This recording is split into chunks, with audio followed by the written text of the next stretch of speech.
안녕하십니까. 시편 127편과 128편 말씀을 교제하겠습니다. 구약성경 898쪽입니다.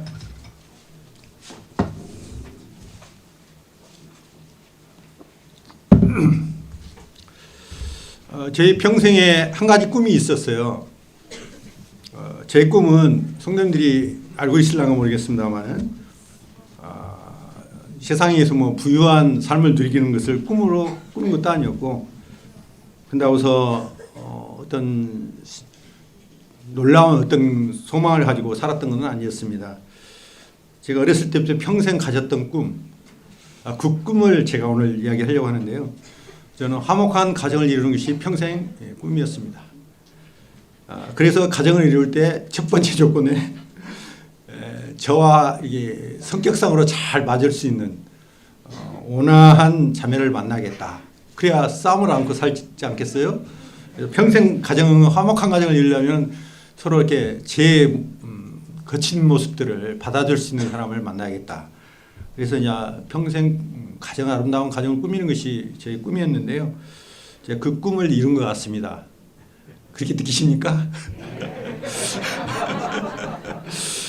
오늘 말씀 제목을 여호와를 경외하는 가정을 향한 하나님의 축복이라는 제목으로 말씀을 드리겠습니다. 시편 117편과 118편은 각기 다른 편인 것처럼 생각이 되었는데 한 편으로 연결돼서 읽어도 무리가 없을 정도로 내용이 일맥상통합니다. 본문은 이스라엘 백성들에게 가정의 소중함과 신성함을 일깨워주는 아주 대표적인 시편입니다. 먼저 시편 127편은 솔로몬의 잠언시라고 이렇게 표제되어 있죠. 하나님께서 지어주시는 가정, 하나님께서 창조해 주시는 가정의 모습을 노래하고 있고, 시편 128편은 하나님께서 축복하시는 가정의 모습을 잘 나타내 주는 시편 말씀으로서 여호와를 경외하는 자가 받는 이 가정적인 축복을 잘 그려주고 있습니다. 근데 공통점이 하나 있는데 그 무엇이냐면 모두 자식들에 대한 복에 대해서 참 강조하고 있는 것이 공통점입니다. 자식들에 대한 복. 그 복으로 가득 차 있는 아름다운 시편이 117편, 118편입니다. 두 시편 말씀 모두 성전에 올라가면서 부르는 노래라고 이렇게 표현되어 있어요. 성전. 성전에 올라가는 노래는 이스라엘 백성들이 이제 성전을 향해서 하나님 앞에 예배를 드리기 위해서 올라가면서 불렀던 노래예요. 시가죠, 노래. 이스라엘 백성의 성인 남자들은 1년에 3대 절기, 유월절, 맥추절, 초막절 세 절기에 예루살렘 성전에 올라가서 예배를 드려야만 했었습니다. 이건 필수였습니다. 반드시 해야 했던 성인 남자들의 했던 과업이었죠. 이스라엘 전역에서 이 성전에 올라가는 순례자들이 성전에 올라가면서 부르는 노래는 있는데, 이 시편 117편은 5절의 짧은 말씀으로 되어 있어요.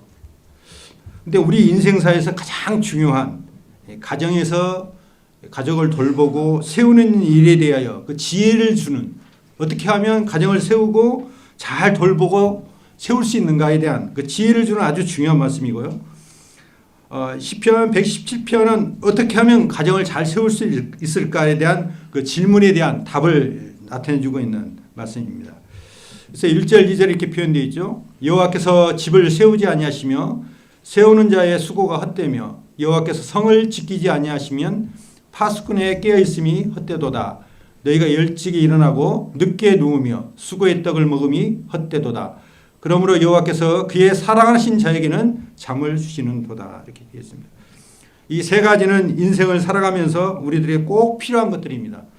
그런데 성경에서는 정반대로 이 모든 것들이 헛되다고 말하고 있는 것을 볼 수가 있습니다. 그럼 어떻게 해야 하는 것인가? 그것은 하나님을 인정하는 믿음, 그 믿음이 우리에게 있어야 한다는 것을 강조하고 있습니다. 이 말씀은 마치 그 솔로몬의 전도서처럼 하나님을 의지하지 않고 하나님이 없는 자의 수고가 헛되다는 것을 가르치고 있는 것처럼 보입니다. 오직 하나님과 동행할 때만이 인생에 참된 행복과 성공이 있다라고 교훈하고 있는 말씀입니다.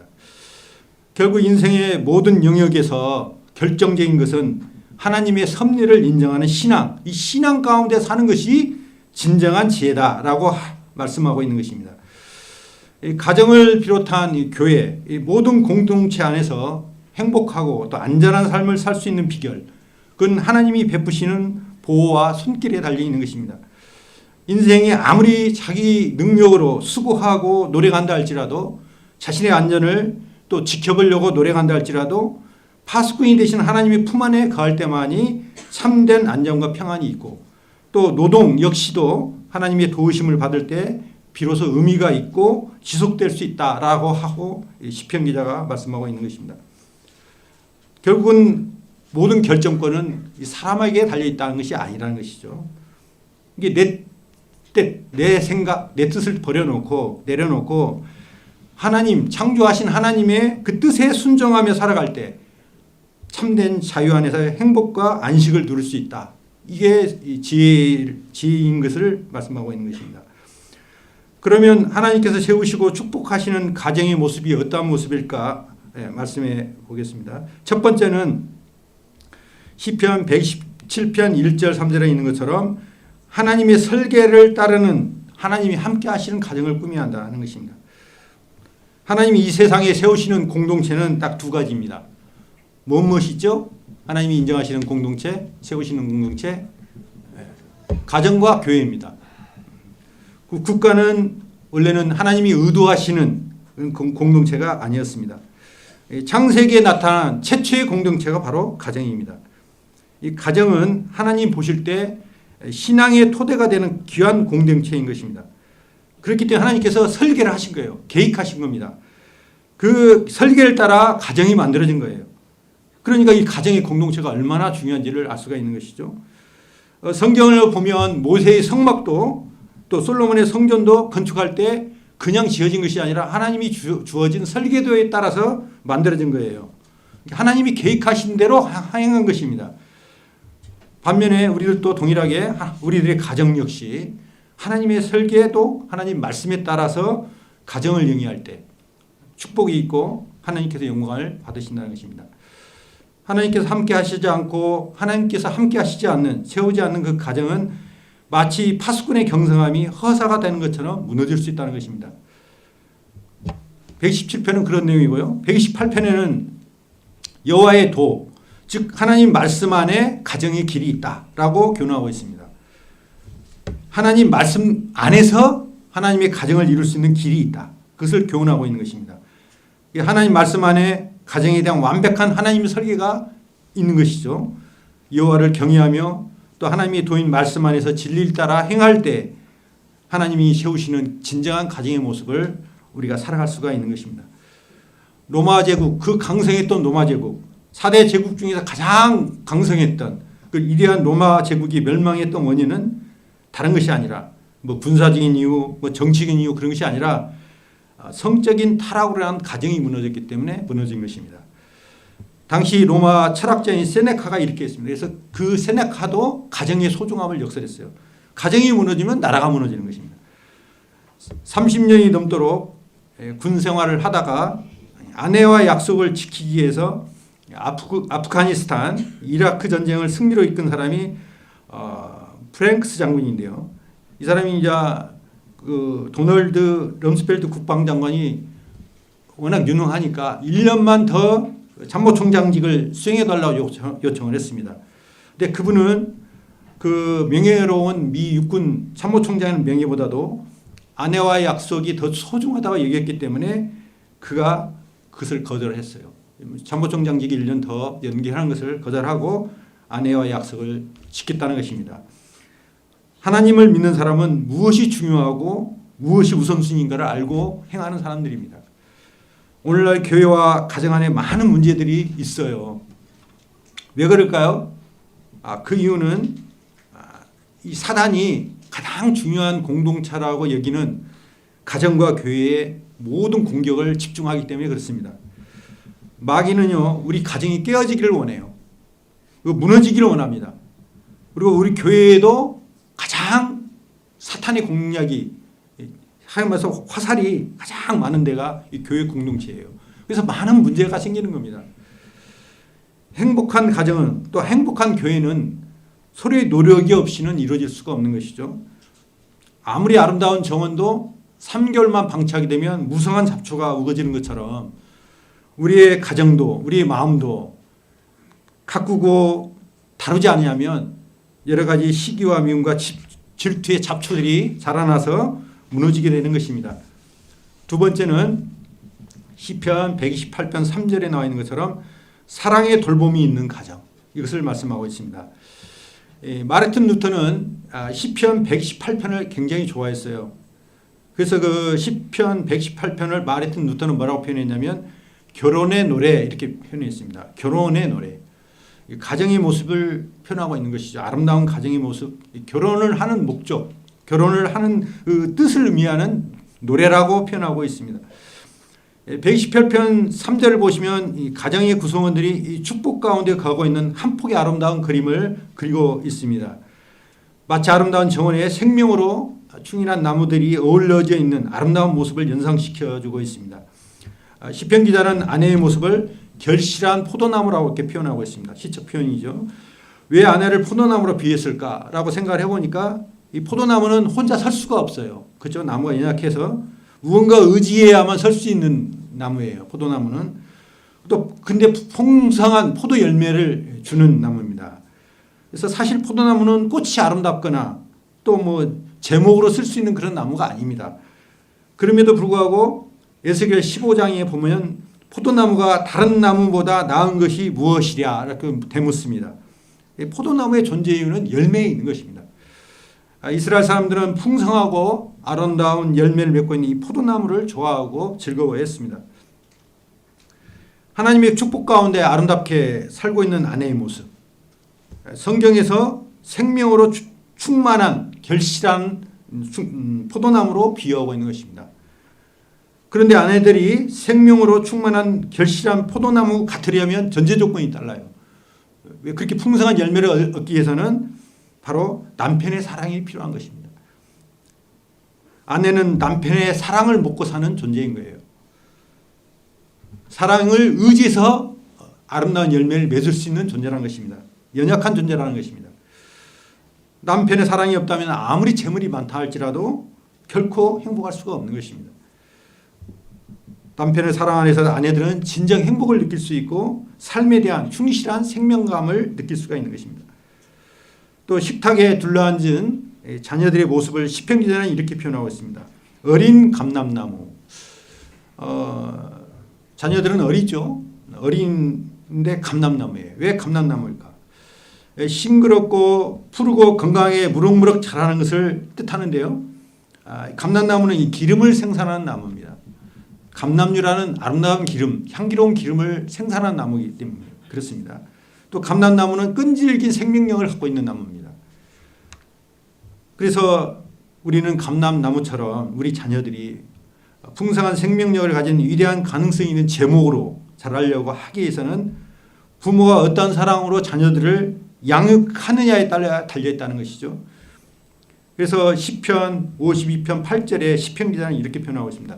자기 자신의 모습을 하나님의 사랑을 받고 있는 감람나무라고 표현하고 있는 것입니다. 그 비유에 하고 있는 것입니다. 시편 50편 8절에도 그렇게 표현하고 있는데요.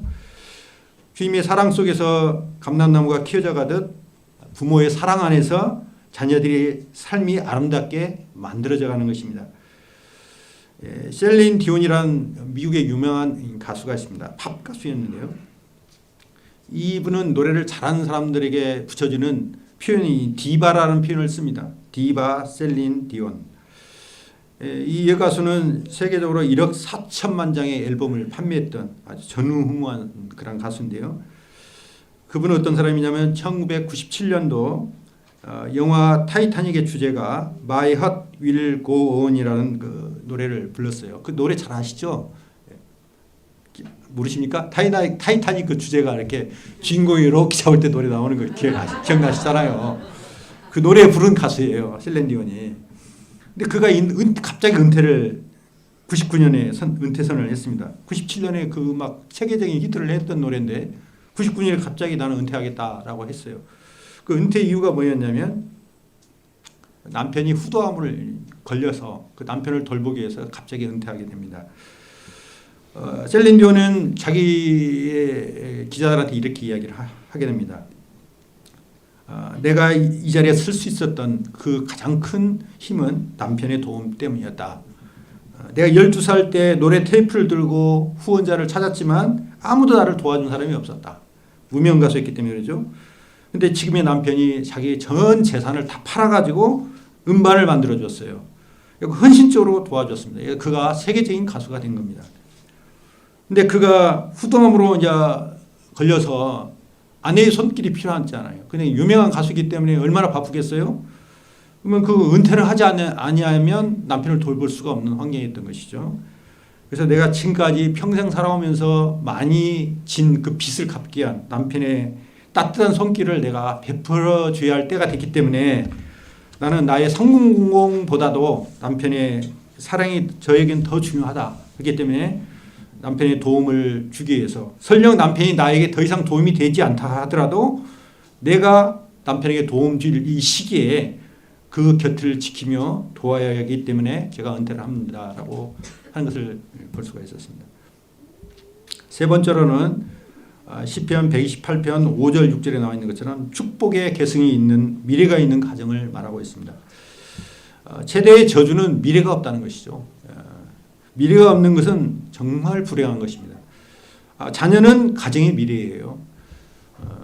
그리고 가장의 가장 최대한 자산이 이 자녀들입니다. 그래서 최대의 보물은 가정에서는 자녀들인 것입니다. 그 자녀가 우리 가정의 복된 미래를 보여주고 있는 것입니다. 시편 117편 3절 5절 보시면 자식에 대해서 이렇게 표현하고 있습니다. 보라, 자식들은 여호와의 기업이요 태의 열매는 그의 상급이로다. 젊은 자의 자식은 장사의 수중의 화살 같으니 이것이 그의 화살통에 가득한 자는 복되도다. 그들이 성문에서 그들의 원수와 담판할 때에 수치를 당하지 아니하리로다 말씀하고 있습니다. 오늘 우리에게 소중한 기업은 바로 자녀라고 말씀하고 있는 것이죠. 자녀는 부모의 자존심이고 또 가정의 미래인 것입니다. 우리가 진정한 평화, 이 샬롬이라는 진정한 축복은 아름다운 자녀들이 그 가정의 삶을 영위해 갈 때, 계승해 갈 때 가능할 수가 있는 것입니다. 그러므로 부모에게 주어진 책임 가운데 자녀를 바르게 가르치는 책임보다 더 중요한 책임은 없는 것입니다. 이방인들에게 성경에서 가장 중요한 규절을 하나 꼽으려 한다면 아마 요한복음 3장 16절일 거예요. 우리 구원받은 성도들, 이방인 성도들한테는. 근데 히브리인들, 유태인에게 가장 중요한 한 절을 꽂으라고 한다면 신명기 6장 4절에서 6절을 표현하고 있습니다. 이스라엘 백성들은 그 구절을 세마의 본문이라고 표현하고 있는데요. 이 세마라는 뜻은 히브리어 말로 들으라라는 뜻입니다. 하나님께서 그의 백성들에게 들을 것을 요청하는 백성들의 관심을 요구하는 매우 중요한 말씀을 세마라고 하면서 강조하고 있는데 7절에 보면 그것을 자녀들에게 가르치라고 하는 거예요. 세마의 중요한 본문을 가르치라고, 자녀들에게 가르치라고 권면하고 있습니다. 그것이 바로 하나님께서 구약에서 가장 귀하게 강조했던 말씀 가운데 하나입니다. 그 뜻은 무엇이냐면 내 마음과 성품과 뜻을 다하여 하나님 여호와를 사랑하라. 그 말씀을 자식들에게 가르치라는 것입니다. 하나님을 경외하는 것을 가르치는 것이 이스라엘 백성들이 가장 중요하게 여기는 구절인 것입니다. 이스라엘 백성들이 인생으로 태어나서 자녀들을 바르게 가르치는 것을 중요한 본분으로 생각했다는 것입니다. 유대인의 그 교육법은 세계적으로 알려져 있는 것이잖아요. 탈무드에도 그 지혜를 가지고 가르치고 아이들에게 어떻게 하나님을 경외할 것인가에 대한 여러 가지 지혜를 가르치고 있는 것입니다. 건강한 자녀가 자라나고 있는 것, 이 복된 가정의 모습을 표현하고 있는데요. 본문 5절 6절에 보니까 여호와께서 시온에서 내게 복을 주실지어다. 너는 평생에 예루살렘의 복을 보며 내 자식의 자식을 볼지어다. 이스라엘에게 평강이 있을지어다. 하나님이 축복하시는 가정에 그런 놀라운 축복들이 계속 이어져 가는 것들을 하나님께서 원하시는 것입니다. 부모가 신앙도 좋고 또 물질의 축복도 있고 수고의 보람도 있고 그런데 그 축복이 당대에 끝난다고 하면 좀 너무 억울하지 않겠어요? 계승이 돼야 되지 않겠어요? 복된 가정이 되기 위해서는 내가 받은 축복 이것들이 자손 대대로 자녀들에게 이어져 가야 한다는 것이죠. 신앙의 그런 축복들 이런 것들이 이어져 가야 하는 것을 말씀하고 있는 것입니다. 새마을운동의 선구자라고 하신 분이 유태영 박사라는 분이 계십니다. 이분은 전라도 임실 산골마을 청웅에서 가난한 농부의 아들로 태어났습니다. 전라도 사람이에요. 새마을운동 만들었던 분이 유태영 박사예요. 그의 부모들은 형편이 아주 어려워가지고 아이들한테 이렇게 교육을 시킬 형편이 안 됐어요. 근데 이 유 박사는 어릴 때부터 동네 사람들로부터 이게 똑똑하다는 그런 인정을 받아가지고 겨우 그때는 국민학교 일제시대의 유산이에요. 국민학교를 졸업할 수가 있었습니다. 근데 어려운 가정 가운데 이 유태영 박사가 교회 5학년 때부터 국민학교 5학년 때부터 이제 교회를 다니기 시작했는데 그가 이제 이 교회에서 배운 내용이 뭐냐면 하나님께 기도하면 무엇이든지 다 들어준다. 요걸 이제 교회에서 학교, 주일학교죠. 주일학교 선생님이 알려주신 그대로 그의 삶의 모토로 삼은 거예요. 그래가지고 이제 국민학교를 마치고 이제 중학교 갈 형편이 안 돼가지고 어렵게 통신중학교를 방송으로 듣는 통신중학교를 다녔고 또 그 위에 서울로 올라가서 그가 이제 구두 닦기를 하면서 낮에는 구두 닦기를 하고 저녁에는 야간 고등학교를 어렵게 다니면서 졸업했습니다. 경제적으로 어려우니까 얼마나 서울 생활이 힘들었겠어요. 도와줄 형편이 안 되고 본인이 이제 굿답게 벌어가지고 고등학교를 다녀야 할 형편이었기 때문에 굶기를 그냥 매일 대수롭지 않게 이제 굶고 또 하도 이제 먹을 것이 없으면 남의 쓰레기통을 뒤져가지고 먹을 것을 구하였다고 합니다. 이제 그 정도로 어려운 생활을 했던 것 같아요. 겨울은 항상 어려울 때는 힘들잖아요.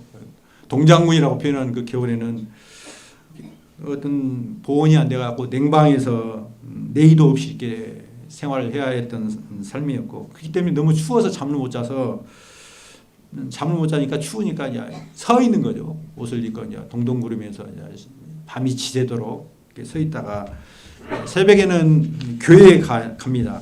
새벽 기도에 참여하고 교회 가면 조금 따뜻하게 할 수 있는 그런 환경이 되잖아요. 햇빛이 나면 이제 교회 담 밑에서 이제 몸을 녹이기도 하며 그런 생활을 연속했다고 합니다.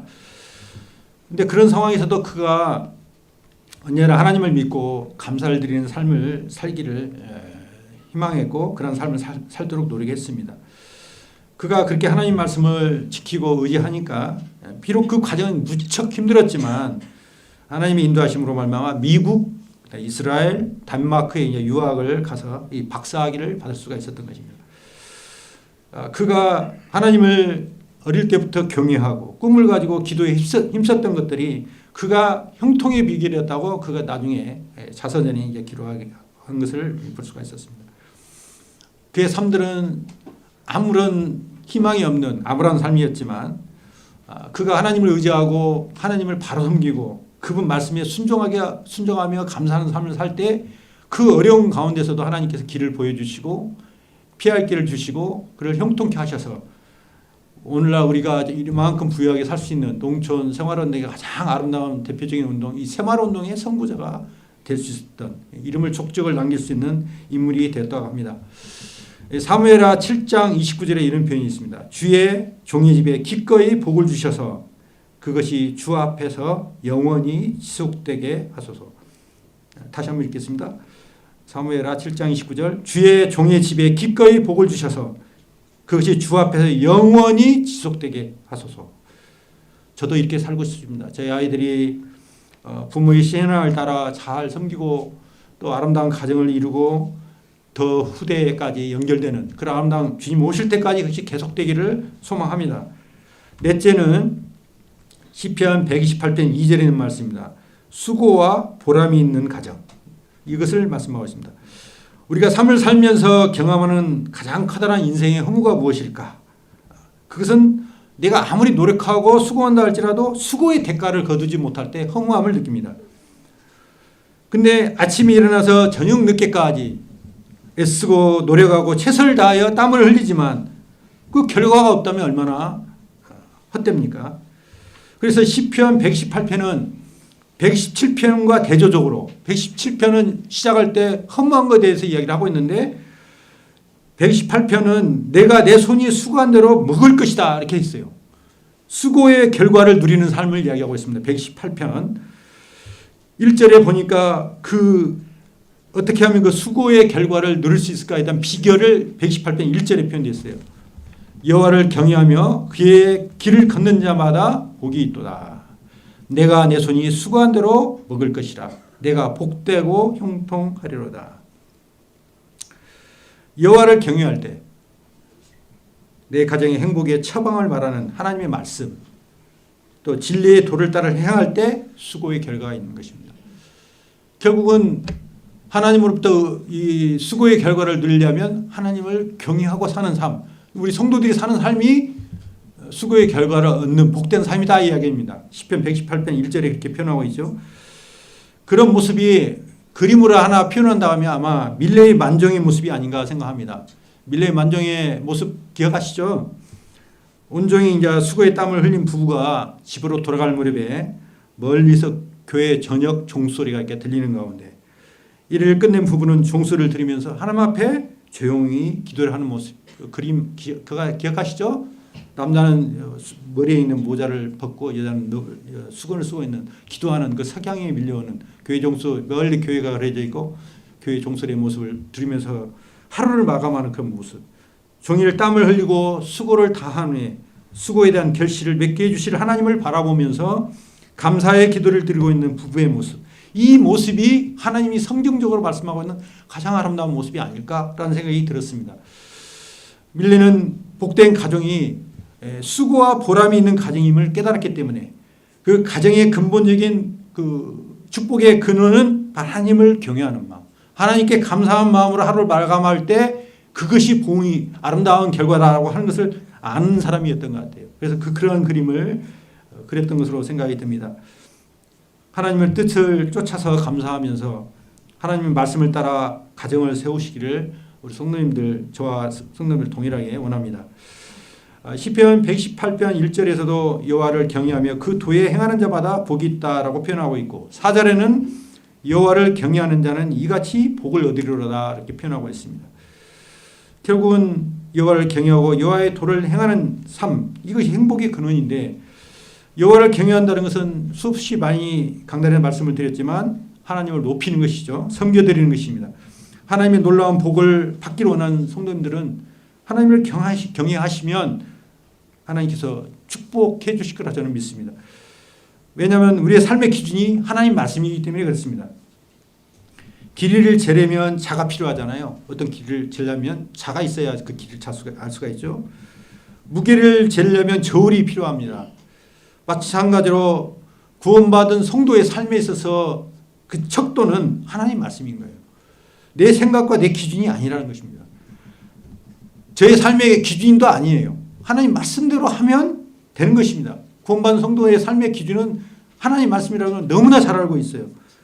그렇기 때문에 우리 삶의 모든 삶의 영역, 교회에서나 가정에서나 그 기준을 말씀을 통해서 분별하고 행할 때 요건 타입에서 되겠냐 안 되겠냐 생각할 게 아니라 말씀이 그러라 한다면 그것을 그냥 액면 그대로 믿고 따를 때 하나님께서 그 놀라운 수고의 결과를 맺을 수 있는 복된 가정으로 인도하실 것으로 생각이 듭니다. 그러면 이 놀랍고 놀라운 여호와를 경외하는 자의 축복이 무엇인지를 네 가지를 살펴보겠습니다. 첫 번째는 2절에 표현되어 있죠. 수고하는 일이 헛되지 않은 결실의 축복을 노래하고 있습니다. 세상에서 손을 다하여 수고를 한다 할지라도 그 수고의 대가를 얻지 못하면 얼마나 안타까울까요? 또 그런 경우가 있어요. 노력을 했는데도 안 되는 경우가 있습니다. 세상은. 아침부터 밤늦게까지 일을 해도 수고의 대가가 다 새어나가는 것입니다. 그런데 하나님이 축복하고 은혜를 베풀지 아니하시면 인간의 노력은 허사인 것입니다. 그러나 하나님을 경외하고 수고하는 일이 헛되지 않은 결실의 놀라운 축복을 얻게 해서는 하나님을 경외하면 되는 것입니다. 많은 사람들이 내 손으로 일해서 얻은 것이 다 내 것이라고 생각할 때가 많아요. 그러나 그것이 내 것이 아니라는 것이죠. 하나님이 도우시지 않으면 아무것도 아닌 거예요. 그러니까 순종과 불순종의 결과로 복과 저주를 말씀하시는 말씀이 신명기 28장에 나와 있어요. 신명기 28장을 다 읽을 수는 없으니까 내가 하나님 앞에 복을 받는 게 무엇인가 또 저주를 받는 것이 무엇인가 신명기 28장을 묵상하시면 됩니다. 그 읽고 그대로 행하면 그 두 단어가 나옵니다. 순종과 불순종.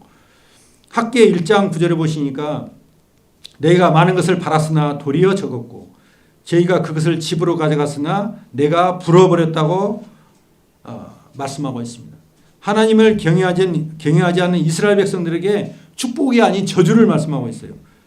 하나님께서 불어버려가지고 다 남는 것이 없게 하겠다고 하는 것입니다. 내가 쌓은 재물 하나님이 확 불어버리면 다 한 방에 날아가는 거예요. 어떻게 해서라도 주님 앞에서 그 쌓은 수고의 결과를 유지하기 위해서도 하나님 앞에 더 나아가야 되는 것입니다. 세상으로 가면 하나님께서 질투의 하나님이시기 때문에 그거 불어버린다는 것입니다. 하나님이 불어버리시면 헛된 것이잖아요. 다 하사가 되는 겁니다. 이스라엘 백성들에게 내가 씨 뿌려서 농사해서 토지의 소산을 거두어 양식을 삼는 것은 하나님이 주신 복이라고 이야기했는데 이것이 바로 이스라엘 백성들의 형통하는 일의 근원이다.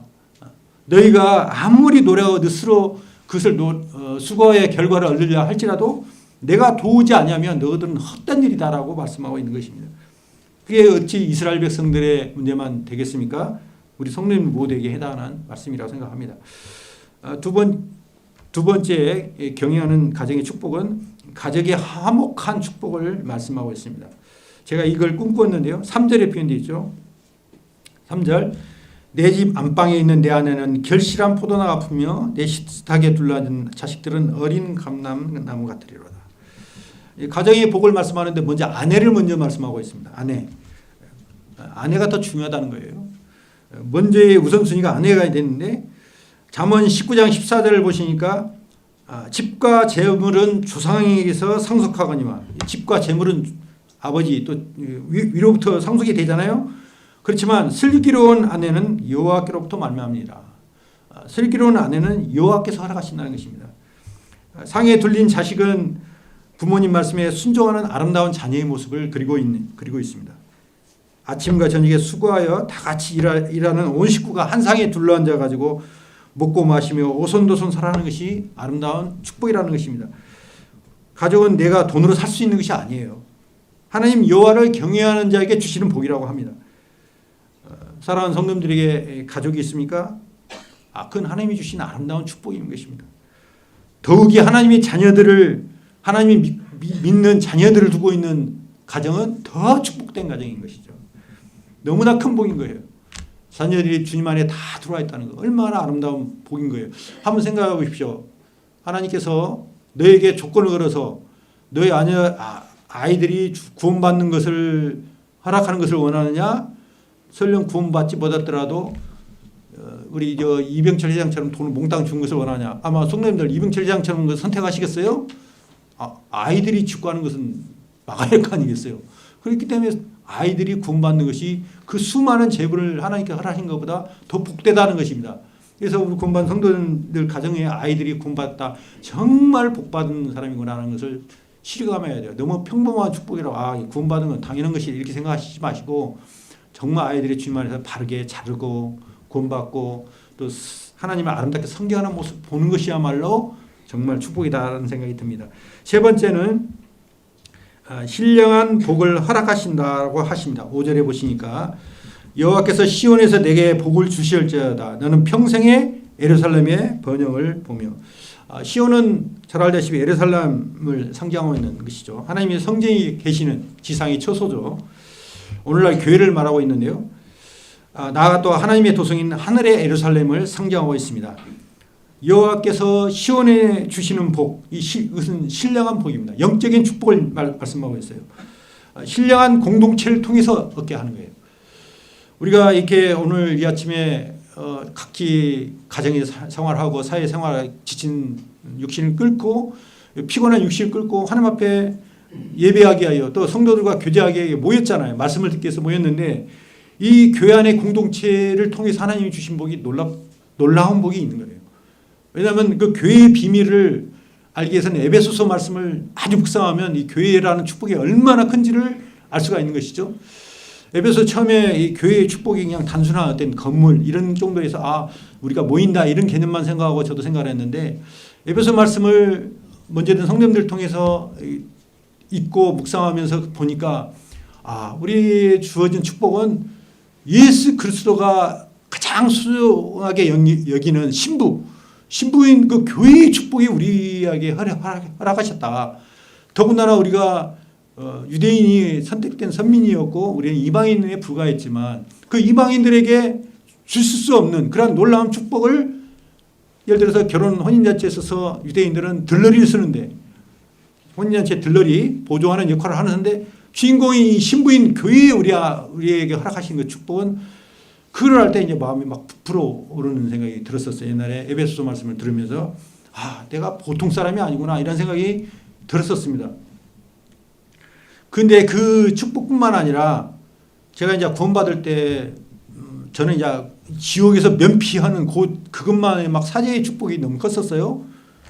근데 이제 그때 그 김성중 형님인가 지금 그 형제님을 교제하면서 서북경님이 그때 저기 중앙생활고 2층에 3층이죠. 그 교회 그 안쪽에 부엌방이 있었어요. 잠깐 들어오라고 김성중 형님을 부르더라고요. 그동안 저도 또 불러요. 서북경님이 요거 들어갔어요. 그때 뭔 이야기를 하셨냐면요. 데살로니가전서 지금 생각하면 아주 기초적인 건데 그것도 놀랍게 생각이 되더라고요. 이게 휴거를 이야기하시는 거예요. 그래서 그 말 듣는데 제가 깜짝 놀랐어요. 나는 내가 죽어서 그냥 지옥만 면한 그런 축복만 생각을 했는데 나 이제 복 받았구나. 좋다. 이런 생각이 들었는데 휴거를 이야기했는데 그런 말씀이 있어? 성경을 제가 모를 때예요.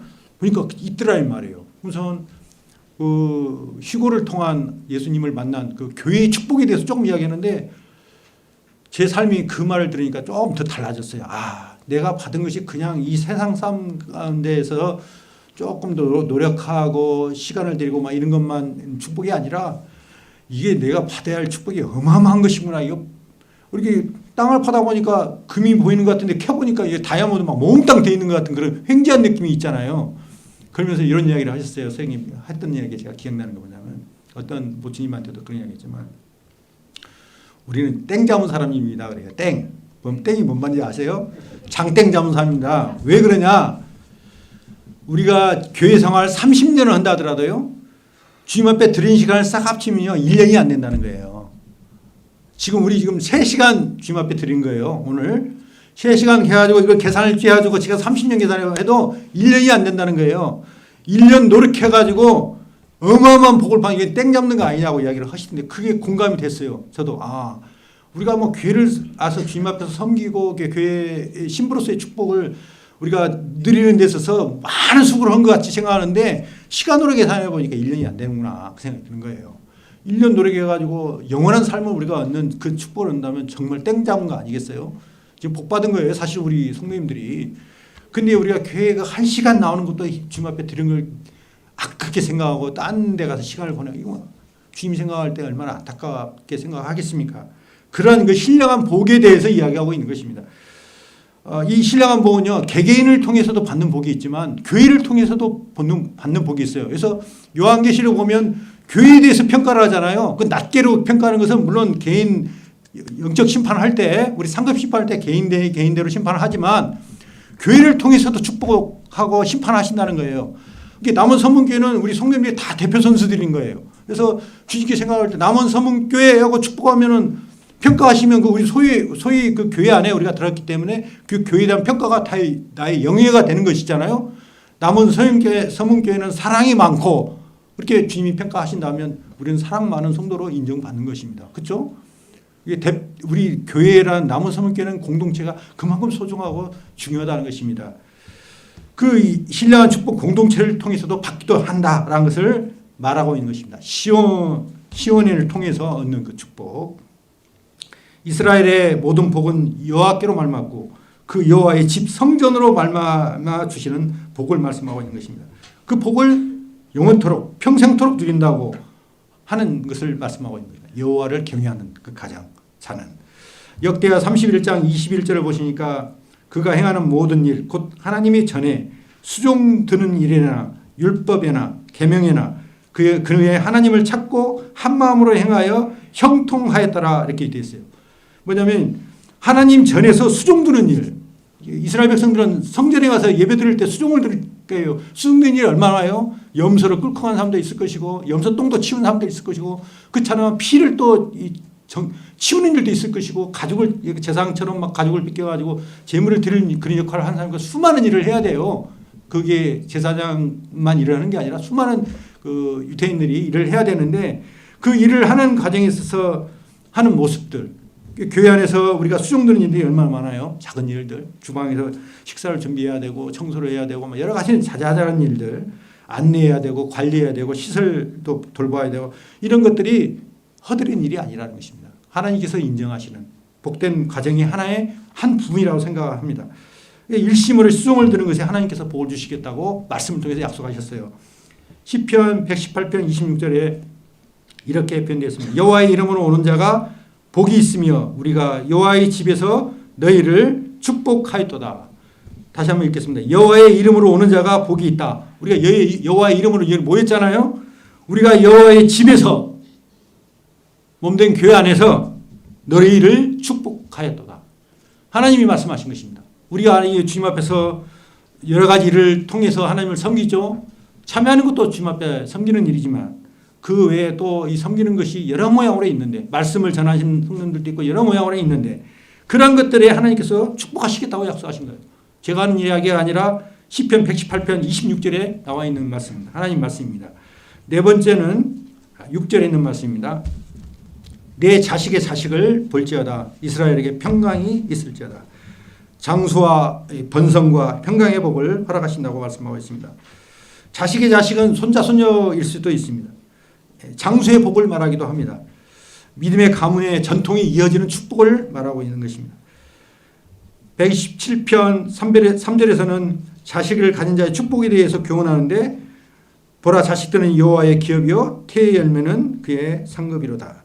자식이 기업이란 말은 하나님이 주신 가장 소중한 선물이고 또 그들이 우리의 가문을 이어가며 발전시킨다는 그런 의미를 갖고 있습니다.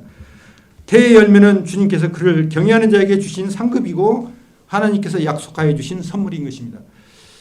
117편 5절 하반부에 자녀가 많은 자들은 성문에서 원수야 말할 때 수치를 당하지 않는다. 이 표현이 뭔가 살펴보니까 이런 겁니다. 그때 당시에는 재판을 공개적으로 재판하는 장소가 성문에서 재판을 한 거예요. 개인들을. 그리고 이제 원수와 변론에 네가 잘했냐 내가 잘했냐고 따지고 들 때 내 편이 되어줄 자녀가 많은 사람이 수치를 당하지 않는다는 얘기예요. 증인 증거가 많다는 거예요. 재판하는데 증인 증거를 하자는 거잖아요. 자식들이 많으면 다 증인을 써주는 거야. 아빠가 잘못, 저 사람이 잘못하고 아빠가 잘했다. 이야기를 하는 겁니다. 아시겠어요?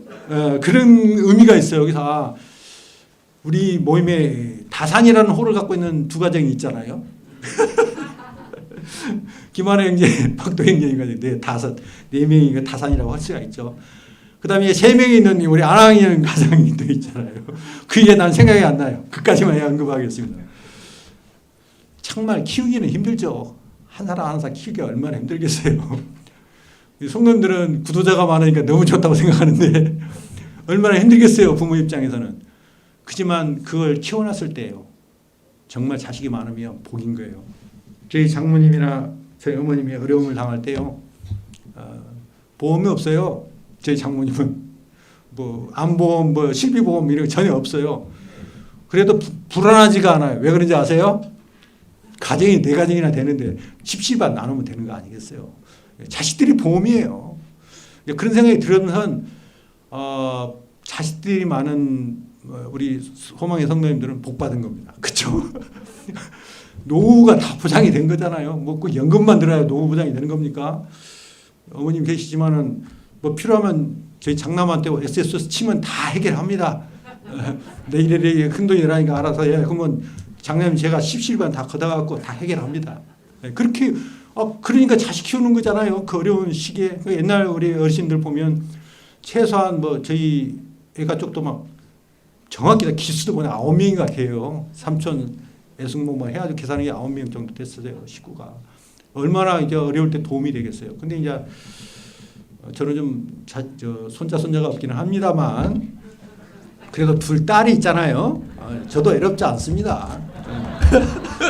두 딸들이 다 노후 채움 재지겠지. 장례 드릴 때 성도님들도 계시고 없으면은 둘이 상주노를 할 거 아니에요. 그때 화장하면 될 것이고 그런 생각이 드니까 그나마 자식 있는 것에 대해서 위로가 되는 거예요. 특히 다산인 우리 형제님들은 너무 복이 넘친 거죠. 더군다나 주님 안에 있다. 성도로 섬긴다. 얼마나 큰 복입니까? 인생이면 복 받는 거예요. 자녀들 다 자손 가가지고 결혼해서 손자 손녀 있고 우리 이천 형님은 손자 손녀가 있기는 한 사람이 아직 결혼을 못했는데 그것도 복 받은 겁니다. 제가 생각할 때 그렇다고 생각합니다. 근데 설령 뭐 아이들이 없다고 해도 걱정할 거 없어요. 다 또 성도님들의 자녀들이 제 아들처럼 생각이 되고 그렇지 않습니까? 또 제 편도 하나 있잖아요. 도경재 아들 은성이가 뭐 제 손자라고 생각하면 되는 거죠. 그렇게 하고 살면 주님 오실 때까지 아름답게 살다가 가는 겁니다. 그리고 좀 유산이 있으면 주님 나라에 가기 전에 성도님들한테도 희사 좀 하고 가족들도 좀 하고 그렇게 살고 싶어요. 저희 장모님이 한 7, 8년 전인가 저한테 이제 사이인데 저한테 한 가지 부탁을 했어요. 저희 집에 오셔가지고 뭐였냐면요. 뭐 조그만 집이 하나 계시는데 그 조그만 유산을 유언을 하시겠다는 거예요. 그래서 어떻게 할까요? 저희들 가진 그 돈 가지고 막 싸고 그런 사람들 아니에요. 걱정하지 마세요. 그랬는데 해달라는 거예요. 썼어요. 어떻게 했냐? 5등분을 해가지고 내 가정 똑같이 나누고 한 5분의 1을 주님께 드렸으면 좋겠다. 그걸 유언하셨어요.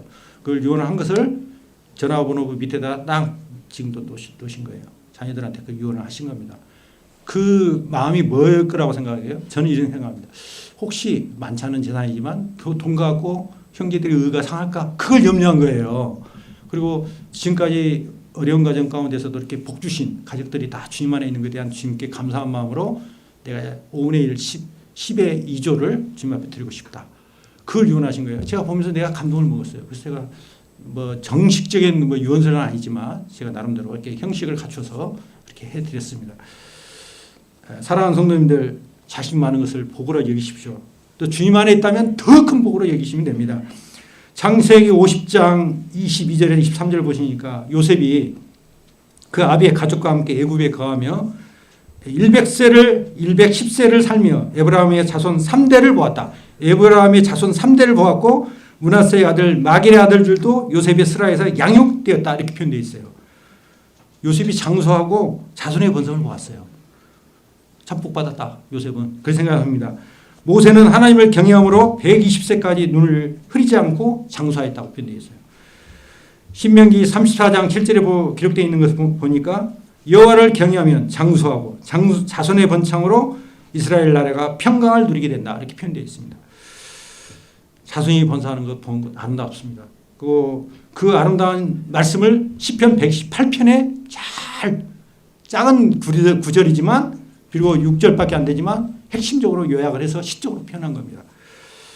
성도님들은 이런 행복한 아름다운 가정을 꾸미고 있다고 저는 믿습니다. 그렇게 살고 계시는 것으로 생각하고 저도 그런 가정 중에 한 사람이라고 생각하는데 시편 오늘 117편, 118편을 통해서 하나님께서 허락하신 복, 가정의 소중함을 우리가 다시 한번 생각하게 되면서 우리가 이러한 가정을 지키면서 이 가정에 모여서 교회를 이루는 것이잖아요.